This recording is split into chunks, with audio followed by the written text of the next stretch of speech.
She walked into the dealership with quiet confidence, dressed simply. Nothing flashy, nothing designer. Just a plain white blouse, faded jeans, and a pair of old sneakers. She didn't look like someone who could afford a luxury car, and that's exactly what the sales staff noticed first. No greetings, no friendly smile, just a few sideways glances followed by hushed whispers behind the counter. Maria wasn't here to impress anyone. She had a reason for walking in, and money wasn't an issue. But that wasn't something she felt the need to flash around. She wasn't carrying a branded bag or flaunting diamonds. She just wanted to ask a few questions, maybe test drive a car she'd been eyeing for a while. But before she could even get a word out, she felt the coldness in the room settle around her. "Ma'am, this section is for serious buyers," one of the employees said, barely glancing up from his phone. She blinked, a little confused, and asked if someone could walk her through the specs of one of the luxury models on display. That's when another voice chimed in, louder, harsher. "You don't belong here. We don't do window shopping. Maybe try a used lot down the street." She stood there for a moment, not angry, just surprised. She had been respectful. She hadn't demanded anything, but something about her appearance had made them decide she wasn't worth their time. A few customers glanced at the scene from across the room, but no one said anything. Maria looked around once more, her eyes calm, and then simply nodded. Without another word, she turned and walked out. What the staff didn't know and didn't care to ask was that Maria wasn't just anyone.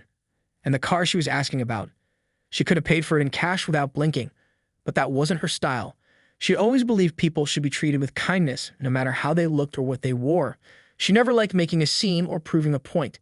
But this time, something about the way they dismissed her didn't sit right. The next morning, the dealership opened like any other day. The staff went about their routine, polishing cars, brewing coffee, chatting about weekend plans. Everything felt normal, until a sleek black Bentley pulled up right outside the glass doors. It wasn't just any Bentley. It was one of the latest limited edition models, the kind you'd expect to see in Monaco or Dubai, not casually pulling up to a local dealership. The engine purred as the driver stepped out. He was sharply dressed, with an air of authority that turned heads the second he entered the showroom. He didn't need to raise his voice or throw around titles. He walked with purpose, and in his hand he carried a small envelope. The staff's mood shifted instantly. Politeness switched on like a light. Everyone straightened up. Smiles appeared. The same people who had barely acknowledged Maria were now falling over themselves to greet this man.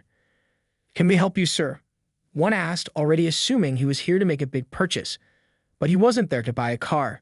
He was there to deliver a message. And what was inside that envelope would turn the dealership's day upside down. But here's the thing, they still didn't know who this man really was. And more importantly, they didn't know who he was married to. This wasn't just about money. It was about respect, about humility, and about the simple power of treating people right. The man hadn't come for revenge. He came with a reminder. And as the envelope was handed over, and the staff realized what was inside, everything started to make sense too late. So who was Maria? And why did a billionaire's Bentley show up the day after she was insulted and turned away? Well, that part of the story is just getting started. The man handed the envelope over with a steady hand, his eyes calm but unreadable. No shouting, no drama, just a quiet confidence that made people stop and pay attention. The manager took it, a little puzzled, but still wearing that eager-to-please smile. Inside, there was a handwritten note on thick, expensive paper. It was short, just a few lines, but those lines said more than a full conversation ever could. As the manager read it, his expression changed. First confusion, then something closer to regret. His eyes flicked up to the man standing in front of him, then back to the letter. He cleared his throat, glanced nervously at his staff, and suddenly the room didn't feel quite so comfortable anymore. The man didn't say much. He simply asked, in a firm voice, whether the woman who had come in the day before had been treated with the respect every customer deserved. No one answered. They didn't have to. The silence was loud enough. That woman, Maria, had never mentioned who her husband was. She didn't drop his name or flash wealth to earn respect. And why should she have to? But the dealership had made their assumptions, and now, standing in the presence of someone who clearly held influence, they were beginning to realize their mistake. But still, who was she, really? And what exactly did they overlook? Maria had never lived for attention. She didn't grow up rich, and that's why she never let money define her. She was raised in a small town by parents who taught her to value hard work and kindness over appearances. Even after her life changed, after she married into wealth, she kept those values close. She didn't change the way she dressed or the way she spoke. She stayed grounded, and that's what her husband loved about her the most. Her husband, Daniel, wasn't the loud billionaire type either. No flashy headlines or paparazzi followings. He built his empire quietly, with a sharp mind and generous heart. People who worked with him respected him because he treated everyone, whether janitor or executive, with dignity, and he expected the same from the people around him, especially when it came to his wife. Maria never liked using his name to open doors. She believed that respect should come naturally, not through status or wealth. That's why she walked into the dealership alone without any grand entrance or name-dropping.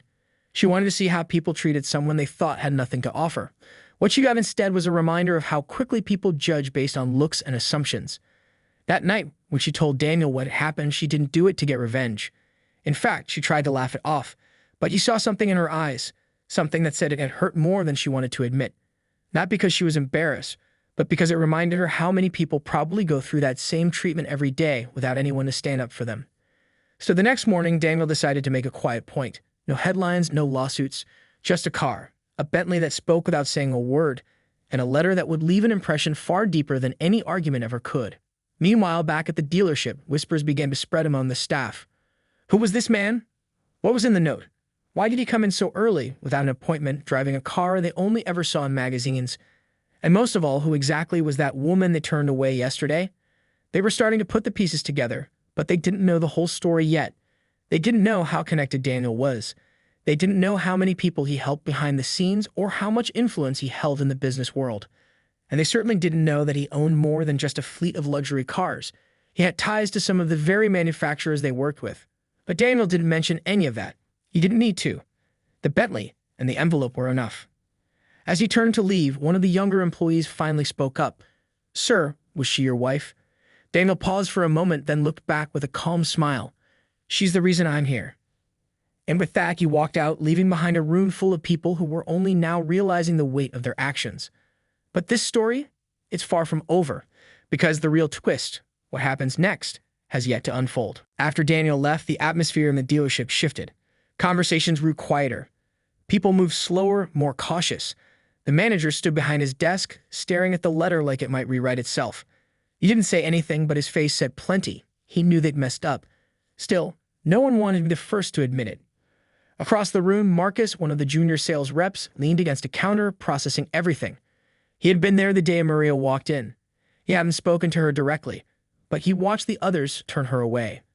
At the time, he didn't think much of it. It happened more often than people like to admit, staff deciding who was worth their time based on what someone wore or how they spoke. But now, with that Bentley still parked outside like a silent reminder, the guilt was creeping in. He remembered how Maria had smiled politely, how she hadn't pushed back or made a scene. He could see now that she wasn't confused or lost. She was just patient, and maybe a little disappointed. That realization was heavier than he expected. Meanwhile, in the back office, the marketing coordinator, Alyssa, had pulled up a few articles online. The name Daniel had sounded familiar, and once she found it, the pieces started falling into place. Tech investor, real estate mogul, philanthropist, quiet but powerful. A man who didn't chase attention but had the kind of money and reach most people only dreamed of. She stared at his photo on the screen, then glanced back toward the main floor where staff were still whispering. No one had seen this coming. What made it worse was that Maria hadn't come in with cameras or lawyers.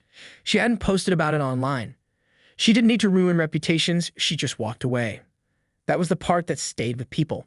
She could have called out names or demanded apologies, but she didn't. She left with her dignity, and somehow that made the whole thing hit harder. The tension grew as the day went on. Every time the phone rang, someone jumped. Every time a customer walked in, they wondered if it was connected. The fear wasn't just about losing a sale anymore. It was about something deeper: reputation, integrity, and the growing chance that this quiet moment was just the beginning of something bigger. In the break room, two employees debated whether Daniel would take action. What if he buys the dealership just to fire everyone? One whispered, half joking. But the look in her eyes said she didn't think it was that far-fetched. Another wondered aloud if Daniel might pull strings behind the scenes, maybe affect their suppliers, maybe close deals that would leave the dealership in a tough spot. And then there was the question no one dared to ask out loud. What if Maria wasn't the first person they treated like that? What if she was just the first to have someone notice? That was the real conflict. This wasn't just about one woman and one car. It was about a system, a mindset, the quiet judgment that had become part of their routine, the way they measured worth by labels and appearances. And now, it was all unraveling. But Daniel hadn't said what would happen next, and Maria had returned. The silence left everyone guessing. What would they do now? Would the dealership face consequences beyond just a bad day? Would Maria forgive what happened, or was her absence the real message? The story was hanging in the air, heavy and unfinished, and no one knew where it would land. By the third day, the dealership was a pressure cooker. Tension hung thick in the air, even as the staff tried to carry on with business as usual. But nothing felt normal anymore. Every ringing phone was a possible fallout call. Every customer walking in could be a secret shopper, maybe someone sent by Daniel, or worse, someone from the press. No one knew how far this would go or how quietly it would all come crashing down. The manager, Mr. Langston, hadn't been sleeping. He kept replaying the moment he dismissed Maria, remembering how quickly he had judged her without a second thought. That one choice had shifted the ground beneath the business he'd spent years building. What haunted him more was how easily it could have been avoided. Just a little respect, just a bit of basic decency. But now it felt like they were on borrowed time. Back in the showroom, Marcus was watching the door, half expecting Daniel to return. He had started looking up Maria online, hoping to understand more about the woman they'd brushed off. But there wasn't much to find, no flashy social media, no headlines, just a few charity mentions in connection with Daniel's foundation. It made sense. She wasn't the kind of person who needed to be seen. But the more Marcus thought about her, the more he realized how deeply they had underestimated someone who never asked for attention in the first place. Then came the unexpected call. Alyssa picked it up, and her voice dropped the moment she heard the name on the other end. "It's from one of Daniel's companies," she whispered, her eyes wide as she covered the receiver. Everyone froze. She spoke quietly, scribbled something down, and hung up. "They're setting up a meeting," she said, "with Langston tomorrow." The staff didn't know what that meant, but it didn't sound good. Was it a legal notice? A buyout? Some sort of public response? No one knew. The not knowing was the worst part. All they could do was wait. Outside, the same Bentley showed up again that afternoon. This time it didn't stop the front. It parked calmly in the lot, not drawing attention to itself, just sitting there, a quiet symbol of power, patience, and precision. It was as if the car alone was watching them, reminding them of the moment they chose pride over humility. Then, as if on cue, Maria stepped out. She wasn't wearing anything different, still simple, still understated. But this time, the air shifted the moment she walked through the door. Not because she had changed, but because everyone else had. The entire staff turned to look. Silence swept across the showroom.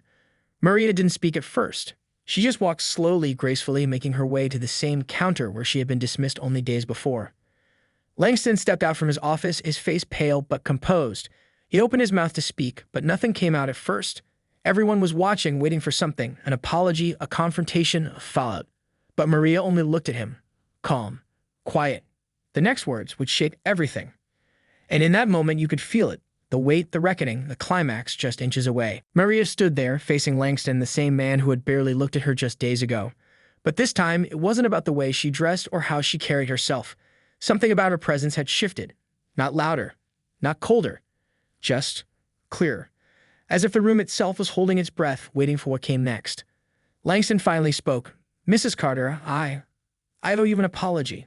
His voice cracked slightly, not from emotion, but from tension. Like he knew it wouldn't be enough. "We made a mistake. I made a mistake." Maria studied him for a moment, her expression unreadable. She wasn't there for apologies. Not really. She nodded slightly, acknowledging the words, but didn't respond right away. She looked around the room, her eyes pausing on each of the faces that had been part of that moment. Some looked away. Others held her gaze, uncomfortable but silent. Then she placed a small folder on the counter. "This is why I came today," she said, her voice calm but firm. "Not for an apology, not for compensation, but to let you know what's already in motion." Langston's hand hesitated before he picked it up. Inside was a document, thick, printed on heavy paper. His eyes moved quickly through the first few lines and stopped cold. He looked up at her, stunned. You're the new investor?" Maria didn't say yes, but she didn't have to. Behind her, the showroom doors opened again. 2 men in tailored suits stepped inside, followed by a woman holding a tablet. They moved with the quiet efficiency of people used to high-level business. No introductions were needed.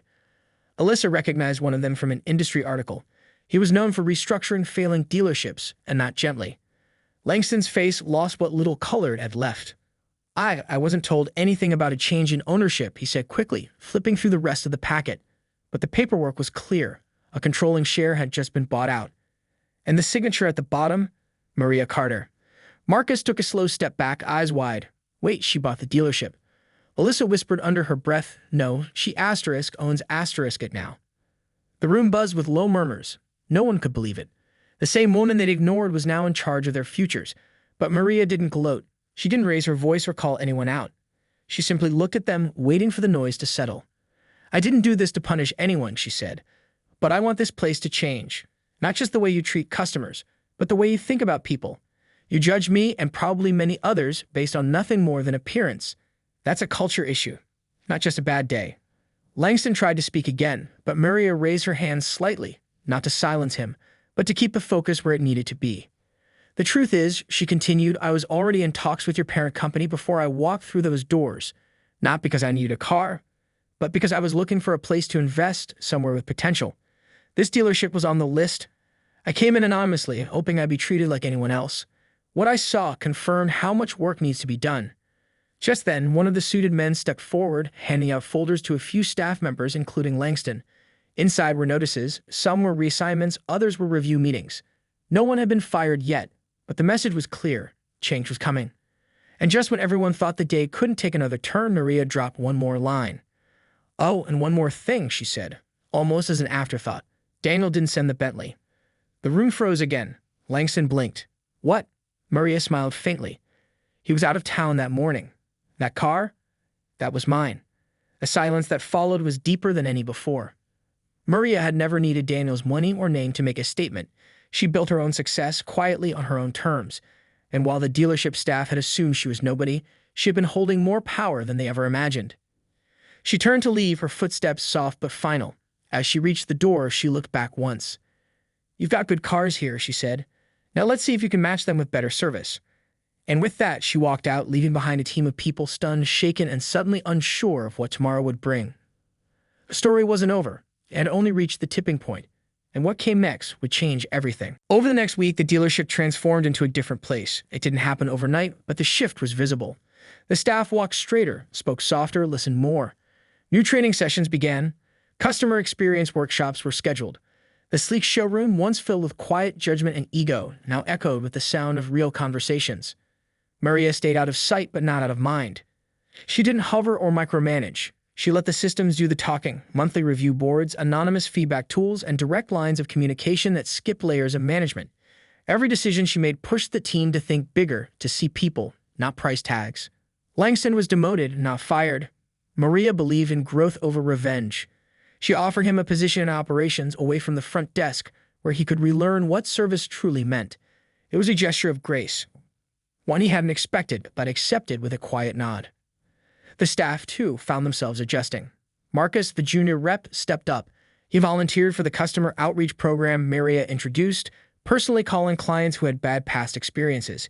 His voice, once casual and indifferent, grew warmer with each conversation.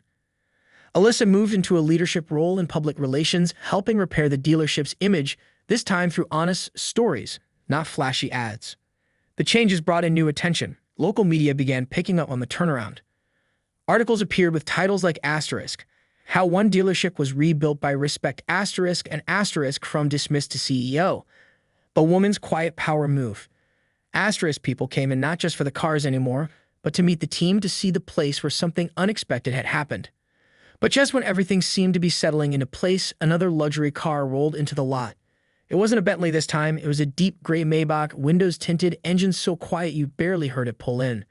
Out stepped a sharply dressed woman, heels clicking on the polished floor, her presence calm but commanding.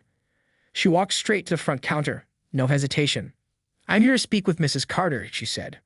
Marcus, now more confident, greeted her with a polite smile. "May I ask who's calling?" The woman slid a card across the desk. He read it once, twice, his eyes widening. Maria soon appeared from her office, surprised but composed. When she saw the card, she gave a knowing smile. The woman extended her hand. "I'm from Carter Automotive Group. I'm Daniel's sister, and I've been watching this place closely." Maria raised an eyebrow. "I thought you should know," the woman continued, lowering her voice just enough for only Maria to hear. "You're not the only one who came in quietly." There was a pause. Then the woman smiled. "He wanted to see how far you'd take this, and so did I." Maria blinked, the twist settling in. All along, she thought the dealership visit had been her test for the staff, but someone had been testing her too. In that moment, Maria laughed softly. "Well," she said, "I guess we both passed." And just like that, the final piece clicked into place, not with power or pride, but with mutual respect. Maria invited Daniel's sister into her office, the two women walking side by side like old friends meeting for the first time. The staff, still catching their breath from the last twist, whispered in hushed tones. The name Carter now meant more than just a wealthy family. Inside the office, the conversation flowed easily. Daniel's sister, Vanessa, explained how the Carter Automotive Group had been watching struggling dealerships across the region, quietly identifying ones with potential. This one, despite its flaws, had promise. Good location, solid inventory, experienced staff, just lacking the right leadership. She told Maria that Daniel had been watching her work for some time, admiring the way she handled things behind the scenes, always staying grounded, never chasing the spotlight. "You always said you saw people for who they were, not what they had," Vanessa smiled. "We need more of that in this business." Maria was quiet for a moment, letting it all sink in. She hadn't planned for any of this. Her only intention had been to show the staff what respect and fairness looked like. But now, with this new chapter unfolding, she realized something. This wasn't just about fixing one dealership. It was about changing an industry. Outside the office, things continued to move. Langston, humbled but trying, began showing up early. He listened more during team meetings, took notes, even shadowed Marcus on the floor. He didn't complain when the spotlight moved away from him. In fact, he seemed relieved. Free from the pressure of pretending, he finally had space to grow. Marcus, once quiet and unsure, blossomed into a leader. His instincts for people, who they were, what they needed, made him one of the top-performing reps within weeks. But it wasn't just about sales. He became known for checking in on customers after their purchase, remembering names, making people feel seen. Alyssa, now handling brand outreach, led a new campaign called Asterisk, driven by character. Asterisk, it featured real stories from real customers, including a retired teacher who saved for years to buy her first car, and a single father who needed something reliable for his growing family. It wasn't flashy, but it connected, and it changed how the dealership was perceived in the community. Maria didn't put her name on the building or demand recognition, but she became a quiet legend in the automotive world. Word spread about the woman who had turned a cold, dismissive place into a space built on empathy and excellence. Other dealerships reached out for her advice. Some asked her to speak. She declined most of the spotlight, but offered guidance where she could. Her only request? Start with listening. Vanessa returned a few more times in the following months, each visit a check-in and a vote of confidence. She offered Maria a larger role in the Carter Automotive Group, helping guide their national rebranding efforts.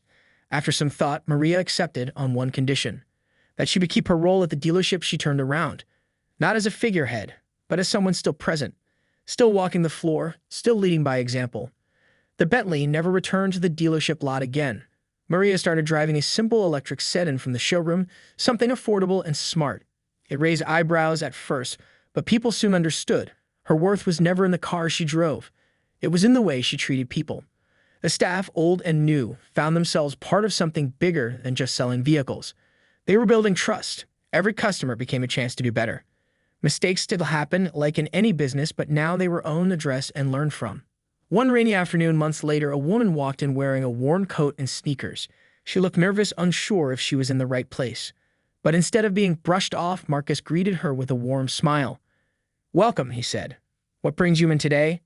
The woman paused, surprised by the kindness. "Honestly, I wasn't sure you'd take me seriously." Marcus just smiled. Here we take everyone seriously. In the office, Maria glanced out the window, watching the moment unfold. She didn't interrupt. She didn't need to. The work was happening. The culture was real. The dealership had changed. Not because of one big announcement, but because of a series of small choices: respect over ego, kindness over assumption, patience over pride. And that was the real story, not the Bentley, not the billionaire, but the simple woman who reminded everyone that dignity doesn't wear designer labels and strength often speaks the quietest. As the rain tapped gently against the glass, Maria leaned back in her chair, a soft smile on her face.